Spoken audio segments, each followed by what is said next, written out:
Please subscribe and don't forget to press the bell icon to get notified whenever we upload a new video. BJP से नाराज चल रहे बाड़मेर विधायक मानवेंद्र सिंह आज बाड़मेर में एक रैली के जरिए शक्ति परीक्षण करेंगे। माना जा रहा है कि मानवेंद्र सिंह बीजेपी छोड़ने का ऐलान कर सकते हैं।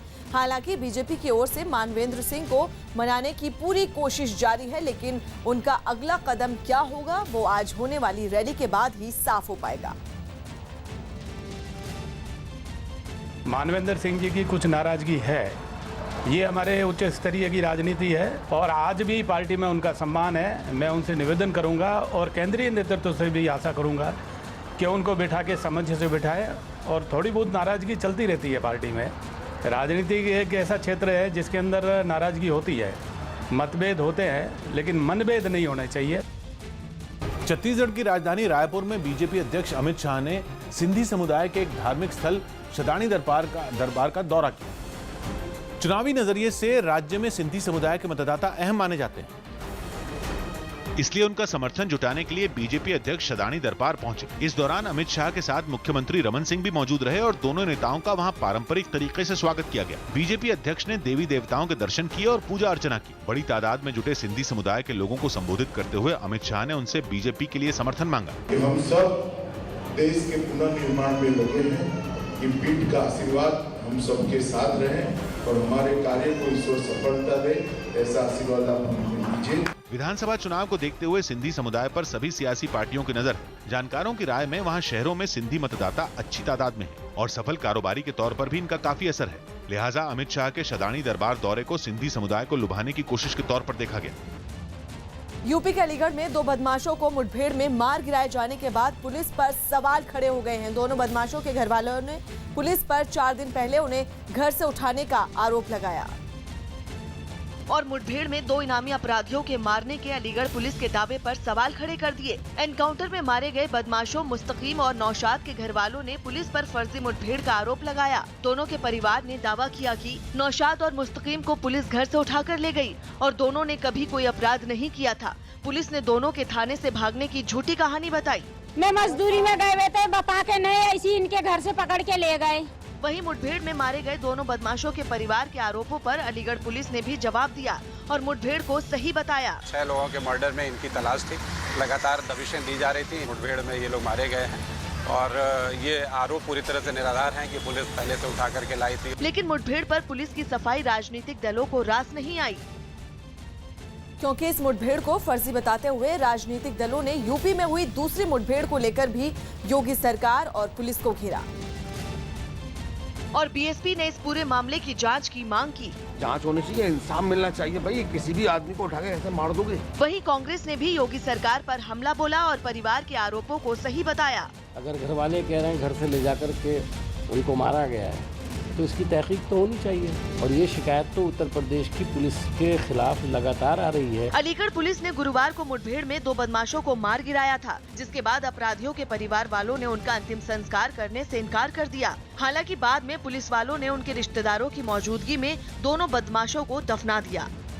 पटना में SC/ST एक्ट में संशोधन के खिलाफ प्रदर्शन कर रहे सवर्ण एकता मंच नाम के संगठन के कार्यकर्ताओं पर पुलिस ने जमकर लाठीचार्ज किया। प्रदर्शन कर रहे लोग मुख्यमंत्री के आवास का घेराव करने जा रहे थे, लेकिन वहां तैनात पुलिस ने उन्हें रोक दिया। इसके बाद भी प्रदर्शनकारी नहीं माने तो पुलिस ने उनको वहां से हटाने के लिए लाठीचार्ज कर दिया और बीच सड़क पर लोगों की पिटाई शुरू कर दी। लाठीचार्ज के बाद वहां अफरा तफरी मच गई, जिसके बाद प्रदर्शनकारी अपनी जान बचाकर वहां से भागते हुए नजर आए। पुलिस की इस कार्रवाई में कुछ लोग बुरी तरह जख्मी हो गए, जिसके बाद कुछ पुलिस वालों ने एक आदमी को उठाकर सड़क के किनारे लेटा दिया।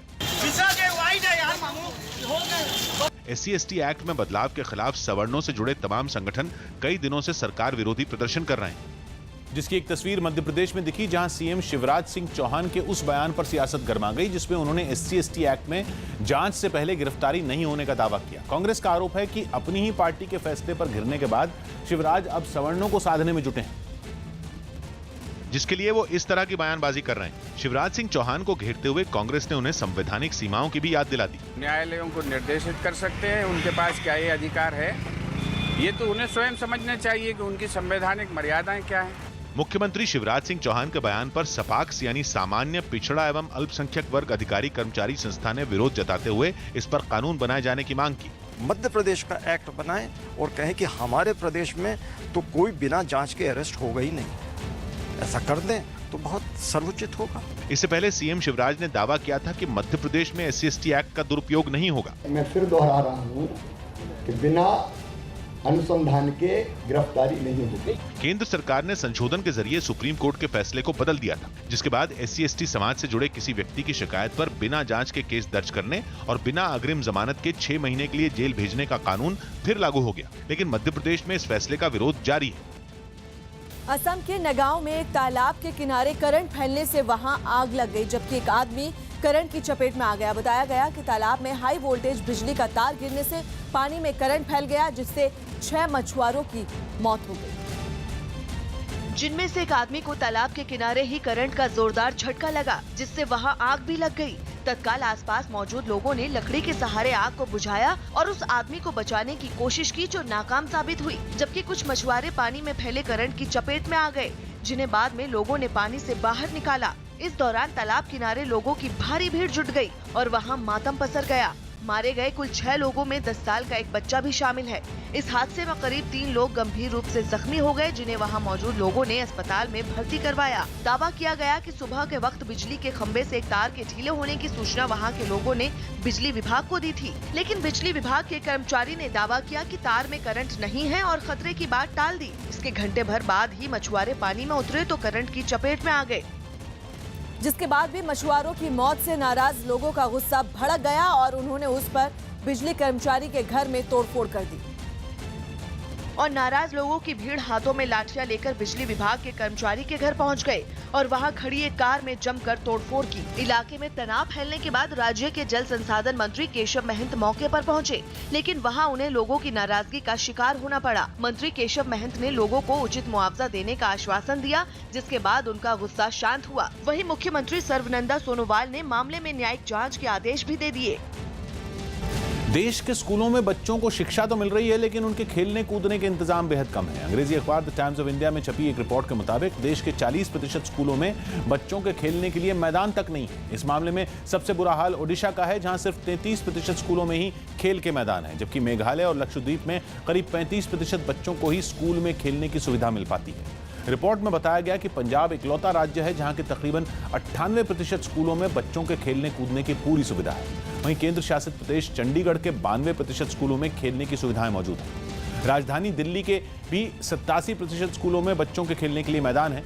खेल के मैदान के मामले में मुंबई का हाल बेहद खराब है, जहां सिर्फ 25% स्कूलों में ही मैदान है। हालांकि स्कूल खोलने के लिए बनाए गए CBSE के दिशा निर्देशों के मुताबिक सभी स्कूलों में 200 मीटर ट्रैक और खेलकूद की पूरी सुविधाएं होनी चाहिए। जम्मू कश्मीर के कुलगाम में एक पंचायत घर में आग लगा दी गई। जम्मू कश्मीर के कुलगाम में अज्ञात लोगों ने एक पंचायत घर में आग लगा दी। बीजेपी अध्यक्ष अमित शाह राजस्थान के गंगापुर सिटी में शक्ति केंद्र के संयोजकों को संबोधित करेंगे, जिसके लिए तैयारियां पूरी कर ली गयी। बिहार के मुंगेर में 8 AK-47 राइफल मिलने के मामले में पुलिस ने आरोपी इमरान का हथियार लाइसेंस रद्द कर दिया और दूसरे आरोपियों की संपत्ति का ब्यौरा भी जुटाया जा रहा है। राजस्थान में बीजेपी ने पूर्व विदेश मंत्री जसवंत सिंह के बेटे और MLA मनवेंद्र सिंह के करीबी दिलीप पालीवाल को बाड़मेर का जिला अध्यक्ष बनाया।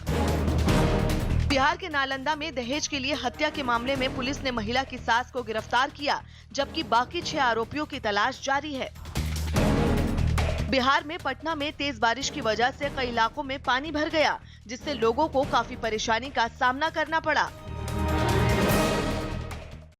UGC यानी यूनिवर्सिटी ग्रांट्स कमीशन ने शिक्षण संस्थाओं में 29 सितंबर को सर्जिकल स्ट्राइक दिवस मनाने का सुझाव दिया, जिस पर सियासी हंगामा मच गया। UGC ने पत्र लिखकर यूनिवर्सिटी और उच्च शिक्षा संस्थानों में इस मौके पर कई कार्यक्रम करने के सुझाव दिए, लेकिन UGC की इस पहल पर विपक्ष ने खुलकर ऐतराज जता दिया। कांग्रेस ने दलील दी कि सर्जिकल स्ट्राइक दिवस मनाना संस्थानों का निजी फैसला होना चाहिए। कोई भी यूनिवर्सिटी को मनाना चाहे तो मनाए, आपको डायरेक्टिव देने का क्या जरूरत है।